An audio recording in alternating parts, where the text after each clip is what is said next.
Архипелагот Свалбард се наоѓа на околу 650 километри од норвешкото копно, во геополитичко жариште. Меѓународен договор му дава на Свалбард необична правна структура, која ги забранува повеќето воени активности. Но во последниве години тоа не ги спречи земјите, особено Русија и Норвешка, да ги следат стратешките цели. Сега Кина може да влезе во комбинација. Тоа е затоа што на почетокот на мај приватен собственик стави на пазарот земјиште од 60 квадратни километри за $326 милиони. А адвокатот задолжен за продажбата, Пер Килингстад, вели дека има конкретен интерес од кинеските купувачи. Аналитичарите велат дека Норвешка нема да ја поддржи продажбата на кинески купувач. Норвешка соопшти дека продажбата бара нејзино одобрување. Килингстад го негира тоа. This is not correct. 100% not correct. 100% не е точно. Имаме мислење од една од најголемите адвокатски канцеларии во Осло за ова и тоа е апсолутно јасно. Норвешкиот министер за трговија и индустрија изјави за Гласот на Америка преку имейл, цитирам: "Не се согласуваме со адвокатот одговорен за продажбата. Исто така нема дозвола за започнување преговори за пренос на имотот без согласност од Министерството за трговија." Килингстад пак вели дека продолжува со аукцијата.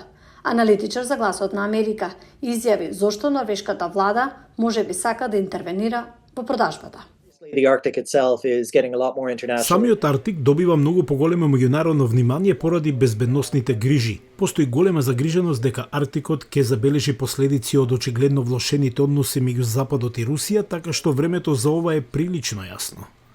Аналитичарите велат дека Кина е заинтересирана Арктикот да добие пристап до неискористени природни ресурси, поволно воено позиционирање и ново воспоставени бродски рути создадени од топењето на морскиот мраз.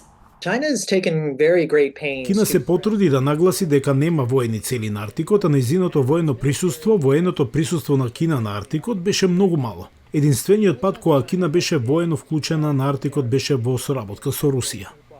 Некои експерти истакнаа дека земјиштето што се продава на Свалбард е означено како национален парк.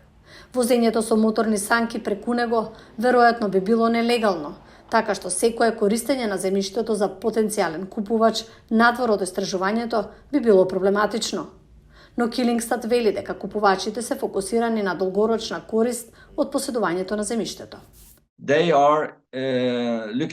Тие го гледаат ова долгорочно за да се зацврстат на Арктикот и да не мора да размислуваат што може да направат горе во текот на следните 5, 10, 20 години, можеби 30 години, 50 години, можеби 100 години.